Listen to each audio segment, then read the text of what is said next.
अस्सलाम वालेकुम, नमस्कार। हाय दोस्तों, कैसे हैं आप लोग। तो मैं आज आप लोगों को बताने वाला हूँ सऊदी अरब और इंडिया से कुछ ज़रूरी बातें। तो इससे पहले कि बात शुरू किया जाए, प्लीज़ चैनल को सब्सक्राइब कर दें, बेल आइकन को भी प्रेस कर दें ताकि आप तक वीडियो आसानी से पहुँच सके। और कुछ बात बताएंगे, जैसा कि मैंने परसों की वीडियो में बताया था कि ये हाई कोर्ट ने क्या बोला है चुनाव आयोग और प्रधानमंत्री से। तो इसके बारे में कल हालांकि मैं वीडियो अपलोड नहीं कर पाया, इसलिए इसके बारे में बात नहीं कर सका था, कुछ तबीयत नासाज होने की वजह से। आइए बात शुरू करते हैं। सबसे पहले इस न्यूज़ से, जैसा कि सऊदी विजिट ने ट्वीट करके बताया है, आप लोग देख सकते हैं कि airlines have cancelled more than 4500 flights. तो ये जो है तो किस वजह से ये वीकेंड, क्रिसमस के वीकेंड में जो है इतनी फ़्लाइटें कैंसिल हुई हैं, वो जो है तो ओमिक्रॉन के जो कोरोना वायरस का नया वेरिएंट ओमिक्रॉन आया है, इसके केसेस को पूरी दुनिया में बढ़ते हुए देखकर इतनी फ़्लाइटें कैंसिल हो रही हैं और हुई हैं। तो ये एक जो है तो चिंता का विषय है। और हर जगह जैसा कि आप लोग देख सकते हैं कि कोरोना वायरस के केसेस लगातार बढ़ रहे हैं। अगर से सऊदी अरब की बात किया जाए तो आप लोग सऊदी अरब की भी न्यूज़ देख सकते हैं कि कई दिनों से 300 से भी ऊपर जो है केस आ रहा है, जहाँ के पहले कई महीनों से 50 से भी नीचे केस आ रहे थे, कुछ दिनों तक 30 से भी नीचे केस हो गए थे। अब जो है तो 300 से भी ज़्यादा केसेस रिकॉर्ड हो रहे हैं। जैसा कि इसको देखते हुए वकाया ने तब यानी ये भी बताया है कि हो सकता है कि आने वाले टाइम में जो है केसेस में और इजाफा हो और लॉकडाउन जैसा, कर्फ्यू जैसे स्थिति सामने आ सकती है, यानी कि लॉकडाउन भी लग सकता है। ऐसा अभी कोई कंफर्म नहीं है। बताया गया है कि जैसा भी क्रिटिकल केस के हवाले से बताया गया कि क्रिटिकल केस अभी फ़िलहाल कम है, जिसकी वजह से अभी ऐसा कोई ख़तरा है नहीं। लेकिन जैसे ही केस मज़ीद बढ़ते हैं, और ये जो है तो सभी से अपील किया गया है कि मास्क वगैरह, जैसे कि बंद जगहों में तो पहले से ही ऐसे भी रश की जगह पे, भीड़ की जगह पे जो है मास्क वगैरह लगाया, और जैसे भी जो भी वज़ारत सेहत ने इसके लिए कोरोना प्रोटोकॉल जो है तो है, कोरोना एसओपीज़ है, इसका पूरा ख्याल रखा जाए और इससे बचने की जो है तो तरतीब को जारी रखा जाए। तो देखिए आगे क्या होता है। हालांकि ये जो है तो नया साल 2022 जो आने वाला है, अभी कुछ ही दिन बाकी है, तो इसमें और ख़तरात बढ़ते हुए दिखाई दे रहे हैं। अगर से इंडिया की बात किया जाए तो इंडिया में जो कोरोना रिपोर्ट जो है तो 7000 से भी ज़्यादा है, लेकिन ओमिक्रॉन के भी केस बढ़ रहे हैं और सामने जो है तो ऐसा लगता है कि यानी चौथी लहर के हवाले से भी तंबीह किया गया है कि लगता है कि चौथी लहर दुनिया में आने वाली है। तो देखिए ये देखते हुए तो कुछ अजीब है, इसलिए कि यूके में तो इसका जैसा कि आप लोग देख सकते हैं कि लगातार 1 लाख से भी ऊपर केसेस रिकॉर्ड हो रहे हैं। तो बहरहाल अब बात करते हैं मिनिस्ट्री ऑफ हेल्थ के हवाले से। तो कोरोना वायरस के हवाले से वज़ारत सेहत की मुश्तरका प्रेस कॉन्फ्रेंस जो है आज इतवार के दिन होगी, जिसमें वज़ारत सेहत के अलावा वज़ारत तजारत के तर्जुमान भी शिरकत करेंगे। तो सबक न्यूज़ ने वज़ारत सेहत के हवाले से कहा है कि इसमें जो है तो वज़ारत सेहत के मिनिस्ट्री ऑफ हेल्थ के तर्जुमान डॉक्टर मोहम्मद अब्दुल आली जो है तो कोरोना वायरस के को और ओमिक्रॉन के इसको ताज़ा तरीन सूरत हाल पर सवालों के जवाब देंगे। और वज़ारत तजारत का तर्जुमान जो है तो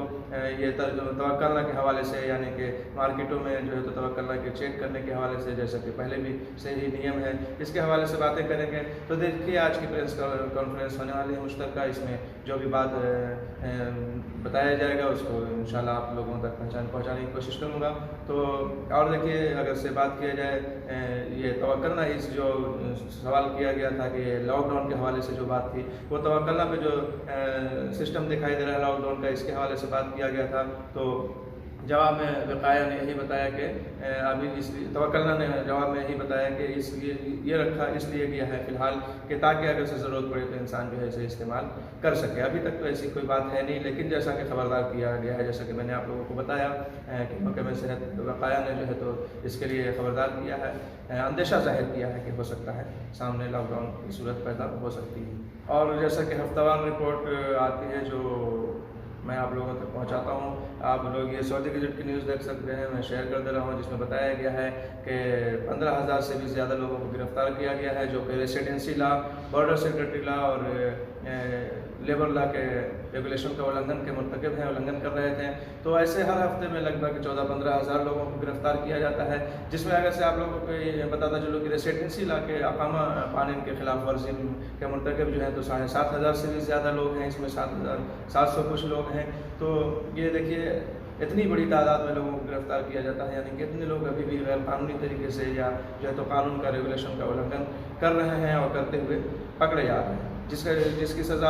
आप लोगों को मालूम है कि डिपोर्ट करना है, जिसके बारे में जिसके बाद जो है तो हमेशा के लिए ब्लैक लिस्ट हो जाता है इंसान, सिवाय हज और उम्रा के और किसी भी जगह ममलकत में दाखिल नहीं हो सकता है। ठीक है, तो इस बात का ख्याल रखते हुए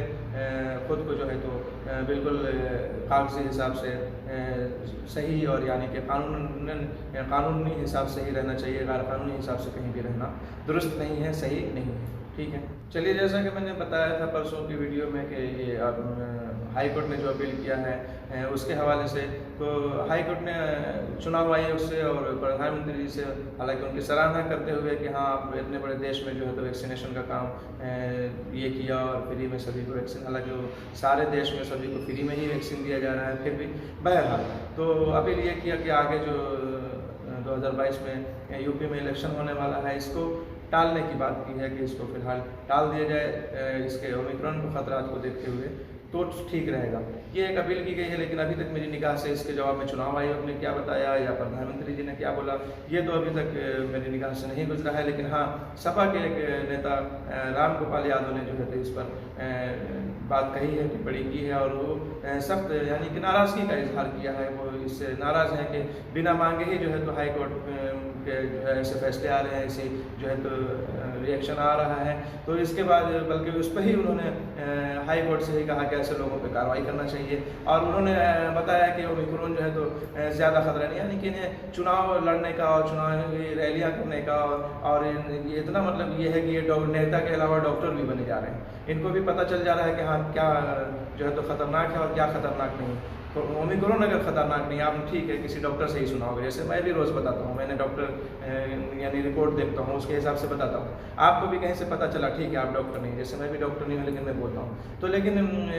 ओमिक्रॉन खतरनाक नहीं, लेकिन एक जगह 1 लाख आदमी को जमा होना, रैली करना, भाषण देना, ये तो खतरनाक ही है ना, इससे तो खतरा बढ़ेगा ही बढ़ेगा। आप नाइट कर्फ्यू लगा रहे हैं हुकूमत की तरफ से, अगर मान लिया आप नहीं लगा रहे हैं, आपके तो लगाने का ये नहीं है, तो नाइट कर्फ्यू में कितने लोग बच सकते हैं, नाइट में कितने लोग घूमते हैं बाहर और कितनी भीड़ जमा होती है। नाइट कर्फ्यू से उतना बचाव नहीं किया जा सकता है जितना कि इसे चुनावी रैली वगैरह को जो है तो स्थगित करके कैंसिल करके किया जा सकता है। यानी कि फ़्लाइटें जो है तो 5-5 हज़ार फ़्लाइटें कैंसिल हो सकती हैं और आपकी चुनावी रैलियों की जैसे आप जो है तो ये कोर्ट को भी बोल रहे हैं और प्लस में ओमिक्रॉन के बारे में भी बोल रहे हैं कि ख़तरनाक नहीं है। यानी ख़तरनाक कब होगा, जैसे पिछले दूसरी लहर में तो इंडिया में 3 लाख 4 लाख रोज़ का कोरोना हो रहा था, जब उतना होने लगेगा तब आपको खतरनाक नजर आएगा। हालांकि उस टाइम भी चुनाव कई जगह पे हुए और चुनावी रैलियाँ हो रही थी और शादियाँ भी हो रही थी, हालांकि उसमें जो है तो बताया गया था कि कितने लोगों को शरीक होना है और अभी भी बताया गया है, लेकिन उससे क्या होता है और कितना स्पेस का ख्याल रखा जाता है वो सब पर जाहिर है। ठीक है, तो बहरहाल देखिए यही इंडिया में चलता है कि जो है तो अपने सबको जो है तो अपना यानी पार्टी का ये दिखाई दे रहा है कि हाँ बस जल्दी है कि चुनाव हो जाए। अरे भाई जान है तो जहान है, जैसा कि कोर्ट ने कहा है, सही कहा है। आप अगर से जिंदा रहेंगे तो कभी भी चुनाव लड़ सकते हैं, कभी भी जीत सकते हैं, कभी भी हार सकते हैं, लेकिन आपको तो पता ही है कि आप तो अकेले वहाँ खड़े होकर 2-4 लोग रहेंगे, चपेट में तो वो लोग आने वाले हैं जो कि लाखों की तादाद में रहेंगे नीचे। आपको तो भाषण देना है और चले जाना है, तो आप तो ऐसा बोलेंगे। बहरहाल चलिए यही सब कुछ गुफ्तगू करना था, यही सब कुछ अपडेट देना था, तो चलते हैं, मिलेंगे नेक्स्ट वीडियो में इंशाल्लाह। खुदा हाफिज़, अपना ख्याल रखें, बाय।